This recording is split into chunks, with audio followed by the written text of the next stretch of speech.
Story 1. 8 months ago, my dad was sitting at my dining room table. He was out of breath and said he feels weird. He insisted on waiting to see what was wrong, but after a few minutes of it not passing, he said he wanted to go to an urgent care type facility. We ran out the door and got in my car, and about halfway to the doctor, he says, "Whoa, I just got super lightheaded." I asked him how his hands and feet were feeling, and he said they were tingly and sore. I shifted into high gear and did 110 in a 40 miles per hour zone past the urgent care, went straight to the emergency room. They will him in immediately, slap on some stickies, and he's in ventricular tachycardia with a heart rate of 188. The nurse escorted me out while another nurse wheeled the crash cart into his room. The last thing I see is my dad, pale as death, lying back on a stretcher as they prepare to defibrillate him. The nurse tells me we're going to take a walk. I think we're going to wait in the waiting room. Instead, he takes me to a place called the family consultation room, a small room with big, plush chairs and calming paintings of fields and countrysides. Now I'm absolutely terrified. Turns out, as you might have guessed, he was having a massive heart attack. He has since had coronary artery bypass grafting and is doing much better. But I have never been more scared. The strangest part is, I was calm and collected the whole time, until the nurse brought me back into his room once he was stable and waiting to wake up. That's when I broke down. Story 2. When I was in my early 20s, my mentally ill brother, who was around 20, disappeared with a family friend. The family friend was a middle-aged man going through a divorce who had been very supportive of my brother. Initially, we all assumed they had gone out for an unplanned camping trip. Days went by with no word, and everyone was getting worried. My parents ended up tracking down my brother, who was camping on the streets of Portland several hours away. They picked him up and brought him back home. I remember sitting in the kitchen with my parents and my brother, trying to get information out of him about what had happened and where the family friend was. There were no clear answers, and what we were hearing was worrisome. My parents stepped out to call the police, leaving my brother and me alone in the kitchen. I took the opportunity as an older brother to try to get him to open up to me. I remember very little of the specifics of what was said, except for one sentence that is forever burned into my memory. I smashed him. There were years of drama after that night, including multiple escapes from penal or mental health institutions by my brother. But approximately 20 years later, my brother is a ward of the state for life, and the body has never been found. That confession haunts me to this day. Story 3. Watching my 9-year-old daughter die last year. She was physically disabled and her lungs were affected. She had pneumonia not long before and had been in the hospital for 2 weeks for it. She had been released from the hospital the week before, and then she stopped breathing. 15 minutes without a pulse. Too much brain damage. We ended life support 4 days later, and I stayed by her side until she passed. Scenes from the day she stopped breathing and her passing still flash into my brain at the worst times. She was supposed to turn 10 in 2 days, and instead she's gone. It's not fair. Story 4. I was in the army and deployed to Afghanistan.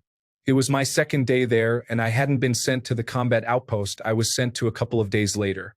They had us in these big 200-person tents across the dirt road from the portable toilets and the smoking area. All I had to do was use the restroom quickly, so I walked out of the tent, walked over to the restroom, opened the door, and suddenly, one of the guys in my unit had his M4 rifle in his mouth, and I don't know if I scared him by opening the door, but he pulled the trigger and blew half his face off. I got hit in the face with blood and bone, and I went blind for a few seconds because of the blood in my eyes. I had to sit for hours and get interviewed by all the people you don't want to meet in your unit, the Criminal Investigation Division, Battalion Commander, Division Commander, and the Commander of Bagram Airfield. Half the people thought I had something to do with it or knew something about it. A couple of days went by, and the story of what happened came out through the investigation. The weekend before we deployed, he got drunk and proposed to a stripper at her work. Apparently, she said yes. Then a week later, he called the girl, and it was a situation where she thought he was being a creep. So she just agreed to get him to go away, and she didn't know him or want anything to do with him. So he took his rifle, found a bullet, and went to the restroom and shot himself.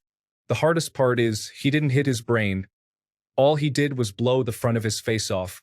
The pressure from the shot made him blind and deaf, and the bone fragment that hit his spine has left him paralyzed.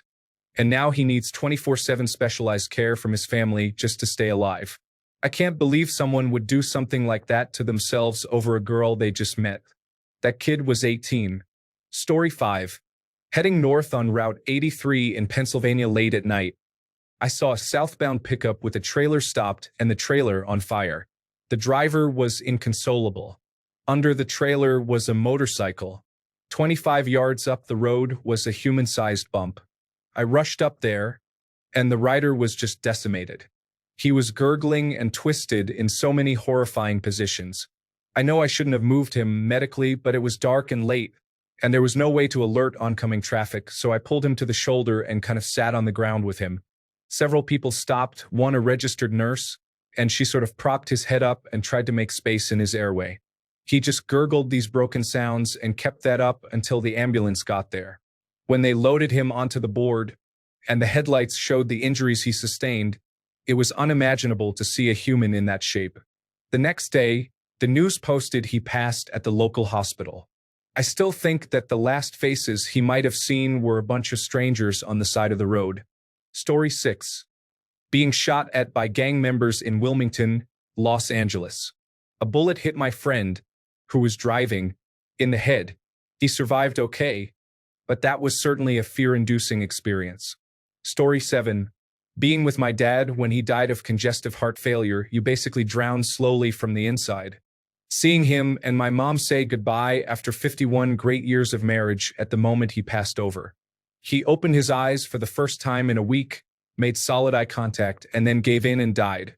Witnessing that and having that mental image caused me some stress for a number of years until the memory faded a bit. We had a family friend who was a hospice nurse who said it was one of the most difficult deaths she had seen. He didn't want to go. Story 8. I was walking home when a car with 4 or 5 huge men slowed down, rolled down the window, and started harassing me. They were catcalling me, saying things like, "Let me have sex with you, babe," and "Don't ignore me. I know you can hear me." Luckily, I was near my apartment and ran to the guardhouse. I was 14 or 15 years old. Story 9. Getting a massive head wound after being pistol whipped in an armed robbery while working the night audit shift by myself at a hotel. I was 20 years old, female. There were 5 of them. I always wondered if they enjoyed the $62 they got away with. The last thing I remember was saying, "The safe is on a 10-minute timer." I woke up bleeding from the head. The front desk was trashed. The sleeve of my jacket was torn off, and there were coins everywhere. It was obvious what had just happened. I woke up to this redneck standing over the desk who had been staying in our hotel for about 3 months. He had an unlit cigarette hanging out of his mouth, and he asked, "Do you guys have any matches?" Story 10. I ignored my sleep apnea for years. My wife would hear me stop snoring and breathing for minutes at a time in panic, shaking me all the time. I had no recollection, so I figured it wasn't a big deal. One night, I heard loudly what sounded like myself yelling to myself, "Wake up! You are not breathing." When I woke up, I realized that not only was I not breathing, but I couldn't. It took every bit of me to stand up and force my breathing to start again. I finally took it seriously and got the old continuous positive airway pressure machine. Story 11. I got robbed at Domino's when a man grabbed me, beat me severely, and took my wallet with no money in it and the pizza. I got robbed at gunpoint at another Domino's, which was actually even more scary. Then I had a left side stroke when I was 35, which was even more scary. Story 12. I was in an accident and was hit by a semi. I'm so lucky to be alive. It definitely put me in a deep depression, and I struggled mentally and physically for 3.5 years. Story 13. When 1,200 gallons of raw sewage backed up into my basement over 12 hours on a Sunday afternoon, while the city sewer workers did little to help. It's a long story, but to summarize, I live on a literal border between 2 cities. Our neighborhood is unusual in that just my street is part of one city, but I pay my sewer taxes to the other city.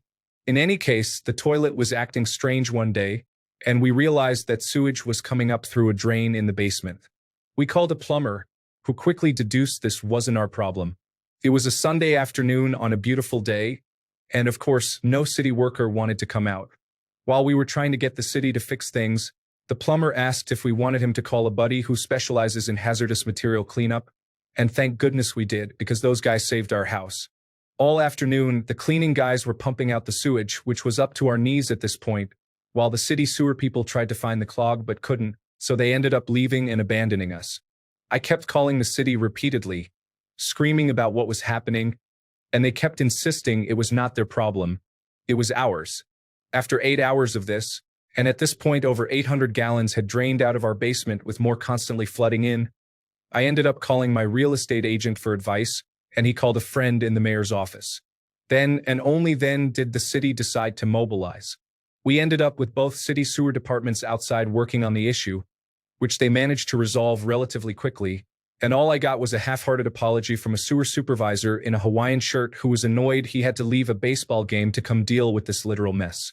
It ended up being over $10,000 in damages, and it took us months to get a check to start making repairs. It was easily one of the worst days of my life.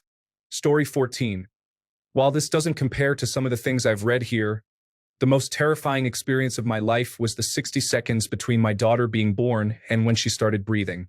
She had the umbilical cord wrapped around her neck and was in distress as she was born. I have lived 3 full lifetimes, all seemingly the same length. The 38 years before my daughter was born. The minute between her being born and when she started breathing. The rest of my life since then. Story 15. Rafting. I have never loved any kind of boating. My then sadistic boyfriend demanded we whitewater raft in separate boats.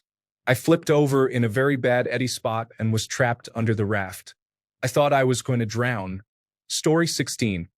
Waking up to the sound of someone whispering my name when I was alone in the house. I stayed frozen in bed, too terrified to move, convinced I wasn't alone anymore. Story 17. 1. A man said, "Nice cat," to my 2-year-old niece, then laughed when he saw how shocked I was. A man on the other side of the road shouted, "I'm going to kill you," then just sprinted towards me. I've never run so fast in my life. It was ages before I felt like I was actually going to survive it. Witness said that car accident. A motorcyclist went into a car, flew over it, and landed on the other side.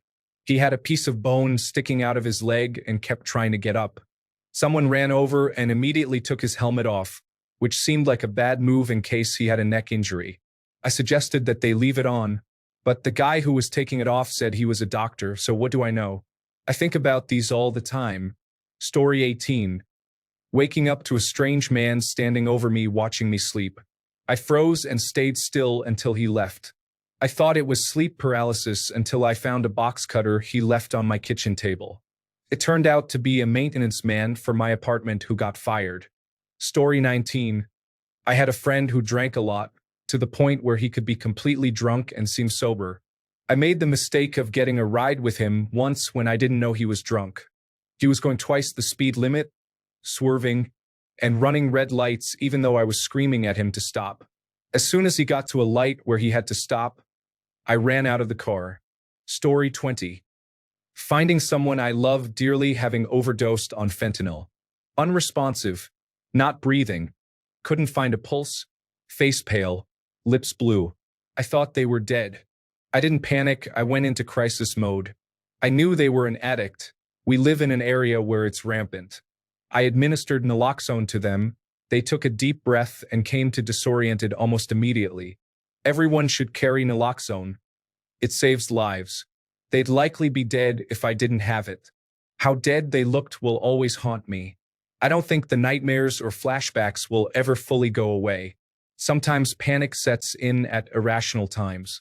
Story 21. I thought my wife had massive cancer. She was having problems and went to the doctor. The ultrasound technician turned white as a sheet and just left the room. The MRI showed a huge mass. The surgeon said they won't know until it's out. For about a month, I thought she might die. She's fine now. I would have been absolutely lost without her. Story 22. Realizing that someone had put something in my drink as it started to take effect. I was in a club and couldn't move my legs or figure out what was happening around me anymore. I'm a lifelong cannabis user, and I distinctly remember immediately thinking, oh, this is bad drugs, isn't it? And finding the closest couch to collapse on. I'm so grateful my friends noticed that me not being on the dance floor was unusual and got me home. I had to crawl up the stairs to my house on all fours and was sick until sunrise, but have only a scattered handful of memories of places I threw up on the way home apart from that.